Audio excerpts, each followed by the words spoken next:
Olá, boa noite a você que acompanha a nossa programação. O Câmara Debate está começando e discute a importância da população se mobilizar para que mudanças sejam feitas no sistema político brasileiro. Um plebiscito popular realizado em todo o Brasil pede a criação de uma Assembleia Constituinte que tenha poder para realizar essas mudanças. O programa de hoje debate quais os caminhos para que isso seja possível e qual o impacto que essas modificações podem causar. Entram nesse debate com a gente o educador popular Marcos Freitas, da organização do Plebiscito na Paraíba, e o cientista social Pedro Couto. O Câmara Debate está no ar.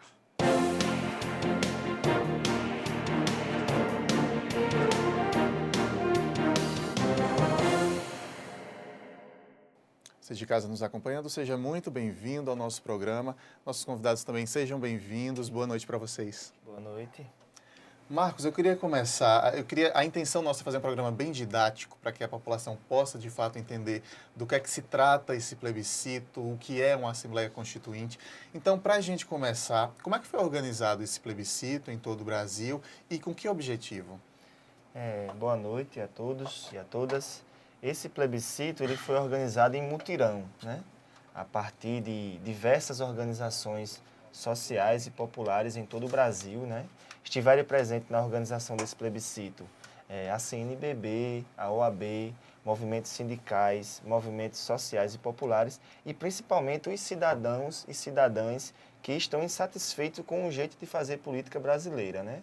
E ele tem por objetivo principal conquistar um plebiscito oficial para saber se a população quer uma constituinte exclusiva e soberana sobre o sistema político. É uma forma de fazer pressão ao poder público? É uma forma de pressionar o poder público e dizer qual é a opinião da população sobre esse tema específico, né?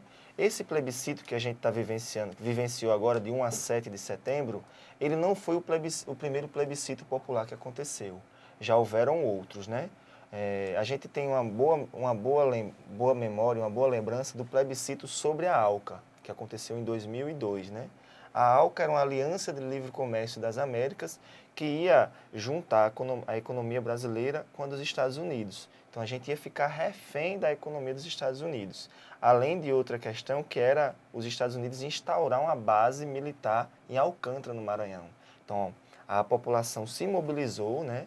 Já era dada como certa que o Brasil ia aderir a essa aliança de livre comércio, mas a população foi para a rua, conseguiu juntar mais de 10 milhões de votos dizendo não à ALCA, e isso se viu efetivamente para que a ALCA fosse barrada e o Brasil não aderisse a esse sistema de economia. Pedro, esse tipo de mobilização, historicamente, tem resultados concretos? Essas pessoas conseguiram o objetivo delas? Sim. Vejam só, esse é um bom exemplo que o Marcos trouxe para nos relembrar de como é importante a mobilização social e popular para realmente influenciar nas decisões políticas. A gente, como bem dito, o Marcos havia dito, o referendo, o plebiscito são mecanismos legais, institucionais, de consulta à sociedade, que permite com que ela informe a opinião de algum tema polêmico, às vezes. Por exemplo, a gente cita a Venezuela, que em vários momentos fez vários plebiscitos questionando até a próxima candidatura e a continuidade do governo. A Califórnia, que ela teve temas espinhosos a se debater sobre a pena de morte, sobre legalização de drogas, e isso foi consultado à sociedade civil americana na época sobre essas questões. E no Brasil, a gente teve desarmamento, teve o sistema de governo. E aí agora, nesse quesito, como o Marcos trouxe a questão do plebiscito popular. Eles fazem efeito no sentido de que pressionam o sistema, o Congresso, os poderes, para que mostrem a insatisfação da sociedade, porque a sociedade que ela é a principal interessada nos poderes, na influência do sistema político. A participação do paraibano foi satisfatória, Marcos? Foi bastante satisfatória, né? A gente, de início, percebeu uma certa resistência, uma certa desconfiança, mas quando a gente explicava qual era a proposta do plebiscito popular, que tinha por objetivo mudar o jeito de fazer política, né? Através de uma constituinte, aí a gente percebeu uma adesão muito importante, né? Aqui na Paraíba nós conseguimos atingir todas as regiões do estado. Tinha urnas em todo o estado? Todo o estado, desde Cajazeiras até aqui em João Pessoa. Teve urnas em aldeia indígena, aqui dos índios Tabajaras. Os índios Potiguaras também organizaram urnas. Teve urnas em assentamentos sem terra, né? Teve a população mesmo de João Pessoa, uma cidadã que mora em Mandacaru, que veio aqui pegar uma urna e levar para fazer uma urna volante no bairro dela. Então, a gente conseguiu organizar 600 urnas em todo o estado. E teve uma boa participação. Qual é o momento atual? Estão contabilizando esses votos? Tem data para chegar no resultado? Temos. O resultado da Paraíba, a gente vai finalizar amanhã, para enviar para a Nacional. E na Nacional vai ser feita toda a sistematização dos votos do Brasil, para que a gente possa, no dia 22 de setembro, apresentar o resultado nacional da votação. Nós já temos o resultado da participação virtual, que superou o número de 1.744.000. Então, 1.744.000 brasileiros e brasileiras deram a sua opinião e 96% foi sim pela Constituinte e 4% não. Então, a gente está... A apuração de urnas em cédula deve seguir essa mesma lógica, você acredita? Sim, a gente está com um balanço do qual a gente já se aproximou dos 50 mil e... Aqui na Paraíba, já mais 50 de mil, perto de 50 mil votos. Isso. E 96% é sim e 4% não, brancos e nulos. Então, a gente está muito satisfeito com essa participação. Pedro, quando se parte para uma mobilização popular, isso indica que o eleitor ele não está confiando muito nos seus representantes, no Congresso Nacional, por exemplo? A gente pode parar para pensar que sim, de alguma forma isso tem um reflexo, é real, porque se há uma insatisfação, se há uma mobilização, eles sentem que estão insatisfeitos com a representatividade que os representa, né? Então, assim, pensando na sociedade civil organizada, que é legítimo, é interessante que se faça isso nesse intuito, de poder mobilizar e realmente influenciar a questão. E é claro que isso é um reflexo da insatisfação popular dos seus representantes. Agora, eu gostaria só de ressaltar que a gente, pensando e analisando esses aspectos, não há de desconsiderar a representatividade. Ela continua sendo, os partidos são imprescindíveis, eles são fundamentais para o sistema democrático e para a sociedade. Contudo, a gente percebe que há, de fato, uma necessidade maior da sociedade civil participar efetivamente, diretamente. E os plebiscitos como esse são exemplos da atuação direta da sociedade. Você complementa, Marcos, os perfis de quem hoje são parlamentares no Congresso não estariam representando efetivamente a vontade do povo? Com certeza, né? Acho que há muito tempo que esse debate da reforma política, ele não é de agora, né? Ele vem desde 89, né? Um dos grandes pensadores brasileiros, chamado Florestan Fernandes, ele vivenciou esse processo de abertura, né? E ele disse que a gente viveu uma abertura inacabada, ou seja, a gente conseguiu abrir determinados aspectos da vida social, mas no tocante ao sistema político, principalmente, a gente ainda vivencia um sistema político que ainda é a herança da ditadura militar, né? E uma das marcas desse sistema político que a gente herdou é a interferência do poder econômico nas eleições. E por causa dessa interferência do poder econômico nas eleições, nós temos hoje um Congresso Nacional, né? Onde 70% dos seus integrantes representam ou grandes empresas ou fazendeiros, né? Enquanto que a parcela que representa os trabalhadores e a população em geral fica com uma parte bem menor. Só um dado assim, real e específico que esse CEDICOP, que eu usei bastante, da bancada sindical que compõe o Congresso Nacional, nós temos apenas 91 representantes, contra 273 da bancada empresarial. Isso, comparando duas bancadas, nós já temos que os trabalhadores já estão perdendo de 3 para 1. Se a gente for abrir esse leque para comparar com outras bancadas, a gente vê que a situação se agrava. A exemplo da bancada ruralista, que são 160 representantes. Então, essa configuração do Congresso Nacional, a gente está chamando de uma distorção. Então, a gente está dizendo, existe uma distorção entre a sociedade brasileira e a sua pluralidade e a sua representação no Congresso Nacional. Por isso que um dos objetivos desse plebiscito e de conquistar essa constituinte é para que a gente tenha um Congresso e um sistema político que, de fato, represente a sociedade brasileira. que hoje nós não temos. Agora, por que estaria acontecendo essa distorção se eles são eleitos por nós mesmos? Então, isso aí é um debate, né? Por que que a gente tem um sistema político que não representa a pluralidade da sociedade brasileira se é o eleitor que elege pelo voto, né? Então, essa questão é muito importante, né? Isso se responde pela questão, mais uma vez, da interferência do poder econômico. Então, por exemplo, quem consegue mais dinheiro na sua campanha, ele consegue ser mais visto, consegue mais material, logo ele vai angariar o maior número de votos. Sem contar, outro problema é o seguinte, por causa das coligações, apenas 7% dos deputados em geral, deputados e senadores, apenas 7% são eleitos diretamente. Os outros 93% são eleitos por transferência de voto, ou seja, pela coligação, ou seja, por outros mecanismos. Então, eu posso votar em Pedro para deputado, mas o meu voto em Pedro vai servir para eleger outra pessoa, e não Pedro. Então, esse é outro problema. Essa influência financeira que Marcos deixa claro aqui é hoje um problema na situação do sistema político brasileiro? Sim, isso de fato é um problema para o sistema político brasileiro e há vários cientistas políticos que debatem e estudam esse tema e contrastam tanto a lógica econômica e essa influência na decisão, quanto o próprio sistema do presidencialismo de coalizão que obriga que um presidente, para governar no país, precise fazer acordos. E cada vez mais acordos discrepantes, às vezes da política, às vezes do partido ideológico, que cada vez mais se perde, por conta de se espraiar em vários partidos. Então, partidos de legenda, de aluguel, que necessitam de fazer acordos para poder manter essa representatividade e essa coalizão para poder governar. Estava buscando aqui no celular um dado, foi divulgado hoje pelo Estado de São Paulo, que as doações para a campanha deste ano somam R$ 1 bilhão e metade desse valor vem de 19 empresas privadas específicas. Isso é um dos pontos que a reforma política quer bater, esse financiamento privado? Com certeza, né? Isso aí, inclusive, é interessante isso. Olha, se um sindicato ou um DCE, uma associação de bairro, quiser financiar alguma campanha, ela não pode.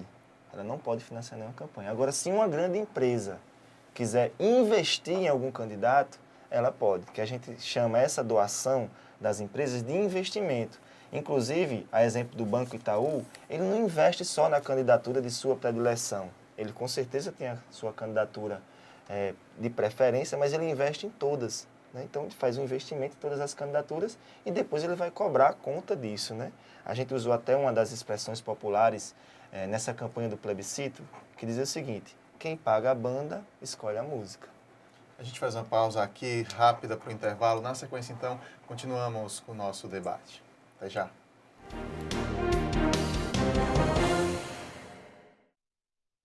Leis curiosas pelo mundo. Você sabia que numa cidade do Canadá é proibido capturar peixe com as mãos? Tem também uma cidade na Inglaterra que não permite beijos nas estações de trem. Ah, e em Haifa, lá em Israel, você não pode levar de jeito nenhum um urso para a praia. Existem leis que você não conhece, mas as de João Pessoa você pode conhecer. Acesse o site da Câmara Municipal e veja todas as leis municipais e os projetos que estão em tramitação na Câmara. Transparência é cidadania e a gente leva isso a sério.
Câmara Debate está de volta, hoje discutindo a importância da mobilização popular. Aqui com a gente o cientista social Pedro Couto e Marcos Freitas, educador popular da organização do Plebiscito na Paraíba. Marcos, queria voltar te perguntando para a gente entender o seguinte, como é que se forma essa Assembleia Constituinte? Quem é que vai participar? Vão buscar esses representantes aonde? Essa é uma boa questão, né? Nós queremos, com essa Assembleia Nacional Constituinte exclusiva e soberana, já configurar o novo sistema político que a gente quer construir. Então, quem vai poder participar dessa Assembleia Constituinte? As pessoas da sociedade, né? O povo mesmo, né? Então, presidente de associação, representante de sindicatos. Ou seja, não é preciso estar no partido político para poder participar da Assembleia Constituinte. Então, qualquer pessoa poderá se candidatar, né? Ela vai ser eleita sob novas regras, ou seja, se nós temos na sociedade brasileira que 51% é composto de mulheres, ou seja, 51% da população são de mulheres, então 51% dessa Assembleia Constituinte vai ter que ser de mulheres, né? A participação dos negros deve estar garantida, dos índios, de forma que a maioria dessa Assembleia Constituinte vai se configurar com a participação do povo, né? Ou seja, os empresários vão ter os seus representantes, mas não da forma que é agora. Então, quem vai participar dessa Assembleia Constituinte é o povo organizado. O que é que garante que todas as nossas diferenças, né, diferenças das regiões brasileiras, necessidade de índios, necessidade de negros, necessidade de mulheres, estarão de fato ali representados? Essa porcentagem na escolha dos representantes que você citou anteriormente? Isso já deve constar nos mecanismos para esse processo constituinte. Então, quando a gente for escrever, se de fato a gente conquistar a Constituinte, né, que é isso que a gente quer, esses mecanismos já devem ser garantidos. O mecanismo de financiamento público para as campanhas. Então, isso também vai ser garantido. Então, isso vai depender, é claro, da mobilização e da participação dessas pessoas, inclusive na conquista da Constituinte, que a gente percebe que isso está se dando, entendeu? Muito provocado por essa carência e essa exclusão da participação desses segmentos na política oficial. Então, o povo participa, o povo faz política, através de suas mobilizações, através de sua organização própria, mas ela quer também participar dessa outra política, né? Porque é daí que determina as nossas conquistas sociais. Então, a gente, além de fazer a luta para conquistar os nossos direitos, nós queremos também determinar quais são os nossos direitos. Pedro, quando se fala numa mudança, né, em legislação, talvez surja um medo da população. Será que vão mudar aquilo que eu discordo? Será que vão liberar a pena de morte? Vão falar do aborto? Vão falar disso, daquilo? Vão tirar algum direito que eu conquistei, algum direito social?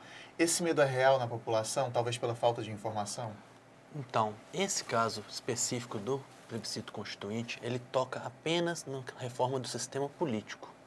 Então, obrigatoriamente, ele seria feito uma constituinte exclusiva e soberana para debater a mudança no sistema político. Então, vários temas desses destacados por você não seriam tocados, não estariam em pauta. E sim, a mudança do sistema político, que a gente acredita que seja talvez a grande reforma, para que depois se haja um debate de todos esses temas e que também poderia, mais uma vez, ser pautado por plebiscito e referendo uma consulta social à população. Que aí poderíamos sim definir, não pelo congressista, um representante, que também vale ressaltar, é importante, mas pela sociedade civil, que aí essa consulta voltaria, mas retomaria a sociedade mais uma vez. Marcos, você sentiu isso? Você que teve contato também com gente de todo o estado, talvez a falta de informação levou pessoas a ter medo de participar disso, sem saber qual era o real objetivo dela? Não, com certeza, né? O gato escaldado tem medo de água fria, né? Então, a gente percebia isso de início, né? Mas à medida que a pessoa se disponibilizava a escutar, né? Se dispunha a escutar de que se tratava, ela participava, né? E aí a gente percebe também, que foi positivo, que houve uma boa cobertura da mídia, né? Principalmente a mídia paraibana. Ela fez uma boa cobertura e, aconteceu o seguinte na urna da Lagoa, né? No primeiro dia a gente tinha que ir atrás da pessoa para poder explicar o que estava acontecendo para poder participar. A partir do segundo dia, não. Ela já ia até o local de votação e disse, eu fiquei sabendo, quero participar. Então, isso foi, de fato aconteceu, mas que houve uma procura também para participar. Houve também, por exemplo, os casos de pessoas que ligavam para a gente e perguntavam como é que eu posso contribuir para organizar a votação aqui na minha cidade, no meu bairro, né? Aí a gente orientava que ela poderia pegar um computador com internet e montar um ponto de votação virtual. Então isso aconteceu, né? Muitas pessoas, no Unip aconteceu isso no curso de Direito, um professor também de uma escola estadual da cidade de Camalaú, se o espírito não me engano, também fez isso. Um outro receio, talvez, também da população, para a gente discutir aqui, será que não surge uma dúvida? Será que essa realização, essa organização é sem ligações político-partidárias mesmo? Será que Marcos não tem uma intenção lá na frente de ser candidato? Talvez surja essa pergunta para a população. Há uma garantia de que essas pessoas não estariam com interesses políticos partidários? Então, o plebiscito ele foi composto por uma frente de organizações, várias organizações, né? Desde a OAB, CNBB, sindicatos, mas partidos políticos também participaram, né? A exemplo do PSOL, PCdoB, o próprio PT também participou. Mas não era o central a participação desses partidos. O central foi a participação social, né? A população que participou. De nossa parte, assim, não há nenhuma necessidade, nenhum anseio, do ponto de vista individual, de se lançar enquanto candidato. Não, pelo contrário, o que a gente quer é que amplie os mecanismos de participação social para que a gente possa participar enquanto cidadão, né? Nós temos 2 mecanismos de participação direta na Constituição, que é o plebiscito e o referendo, mas ambos eles são refém do Congresso Nacional. Só quem pode convocar um plebiscito e um referendo são o Congresso Nacional, diferente de outros governos em que a própria população pode organizar e aquele plebiscito vai ser oficial. A exemplo da Venezuela, por exemplo. Na Venezuela existe o plebiscito revogatório, onde a população vai julgar, passados 2 anos de legislação de determinado parlamentar, ele vai ser julgado pela população e se a população não estiver satisfeita com a sua atuação, se ele não estiver cumprindo com aquilo que ele prometeu, ele perde o mandato com 2 anos. Isso a gente não tem no Brasil. Pode ser uma conquista. Pedro, a gente ouve muito falar, quando se fala em reforma política, do tempo do mandato e da periodicidade das eleições. São aí o foco de mudanças iniciais que se desejam? A gente percebe que, de fato, há uma preocupação da sociedade nesse quesito, tanto quanto a gasto, quanto a desinformação, que talvez se a gente pudesse uniformizar um período para as eleições, talvez seria interessante. E a questão também sobre várias outras questões que nós poderíamos elencar aqui, que seriam interessantes, como essas 2 citadas. Mas, por exemplo, a gente pode pensar na forma de financiamento da campanha, é um outro debate interessante que deve ser feito na sociedade. A gente pode pensar na própria lógica de hoje que um mandato acaba se tornando uma profissão, que hoje a gente pensa que os congressistas se aposentam. Isso pode ser um debate a ser feito também numa Constituinte, a gente pode pensar numa mudança nessa lógica. Então, assim, debates são os mais variados possíveis que nós precisamos trazer. E eu acho a importância desse tema para a conscientização política. Porque se a gente não tiver isso, eu falo cidadão, cidadã, e a gente, às vezes, como estudioso também, nos preocupar com a política, nós seremos governados pelos que gostam. Então, essa é a importância, esse caráter pedagógico que um projeto desse traz para a sociedade em debater, em estimular a sociedade a se preocupar e pensar em política.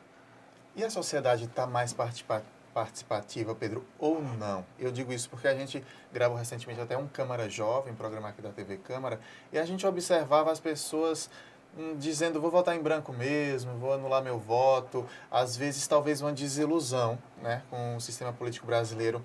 É real essa desilusão mesmo? Realmente há uma certa insatisfação com a da sociedade nessa quesito da representatividade. E é por isso que é tão importante nós vermos mecanismos como esse. Que a própria Constituição de 88, no artigo 1º, ali no parágrafo único, ela fala que todo poder emana do povo e que a gente exerce com representação direta ou pelos representantes eleitos. E aí eu acho que é a importância de nós, como cidadãos e cidadãs, enfrentarmos o debate, participarmos mais. Porque essa insatisfação quando a gente cruza os braços e não reivindica, não muda ou só apenas anula o voto, a gente acaba deixando para quem gosta, quem quer fazer, perpetuando a manutenção desse status quo, dessa lógica, desse sistema. Marcos, é importante também a gente falar que quem foi lá dar o voto nesse plebiscito popular não estava já concordando de imediato com isso ou com aquilo. Estava só pedindo para que a Assembleia fosse criada e que esses diversos aspectos de financiamento de campanha, como o Pedro falou, de periodicidade das eleições, possam ser discutidos, né? Não houve concordância com nada no momento do voto, né? Não. A questão era assim, você é a favor de uma constituinte exclusiva e soberana sobre o sistema político, né? Então, se a pessoa concordasse com a constituinte, votava sim. Se ela achava que não é necessária uma constituinte sobre o sistema político, votava que não. Mas o tema que a gente quer abordar nessa Assembleia Constituinte é o sistema político, né? Sobre o sistema político. E aí todos esses debates vão se travar. É questão de limite de reeleição, é um debate que pode ser colocado. Voto distrital é outro debate que pode ser travado. Financiamento de campanha, a questão da paridade de homens e mulheres, a garantia da participação dos jovens. Então é isso. Todo esse debate vai se dar na Constituinte. E por que ele tem que se dar na Constituinte? Porque a gente tem a leitura e a avaliação que o atual Congresso não tem interesse em fazer a reforma política, né? O atual Congresso não só tem interesse, como não vai fazer essa reforma política.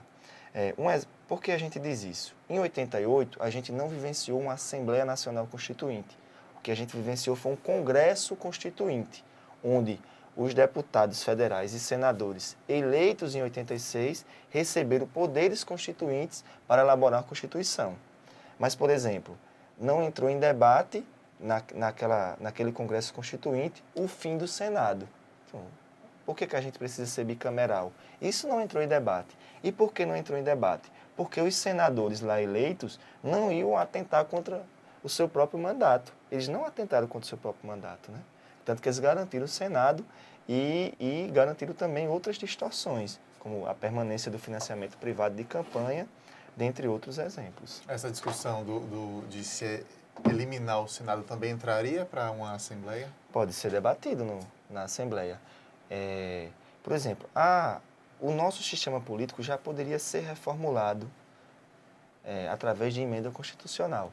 Mas, como eu disse, repito, a composição do Congresso não tem interesse nisso, né? Essa Constituinte que a gente quer, ela vai ser exclusiva. E ela vai ser exclusiva em dois aspectos. Ela vai ser exclusiva porque as pessoas que vão realizar a Constituinte vão ser eleitas exclusivamente para esse trabalho. Então, vamos eleger os nossos representantes no povo, que vão ter 6 meses para elaborar a nova lei da Constituinte, né? As novas regras sobre o sistema político. Quando terminar esse prazo, eles perdem o mandato e voltam a assumir as suas funções normais. E ela também é exclusiva porque ela só quer mexer no sistema político. Então, a questão da saúde, da educação, a questão todos os benefícios sociais que a gente conquistou em 88, não entra nesse debate. A gente precisa encerrar. Agradeço demais a presença dos dois aqui por esses esclarecimentos, sem dúvida muito úteis para o nosso telespectador. Sejam sempre muito bem-vindos aqui. Obrigado. Obrigado. O Câmara Debate desta semana termina aqui, mas você já sabe que continua sempre em contato com a gente pela internet. Na nossa fanpage facebook.com/TV Câmara JP, você pode rever nossos programas, deixar um comentário, sugerir uma pauta. A gente espera lá. Muito obrigado pela companhia, uma ótima noite para você, uma excelente semana e até a próxima.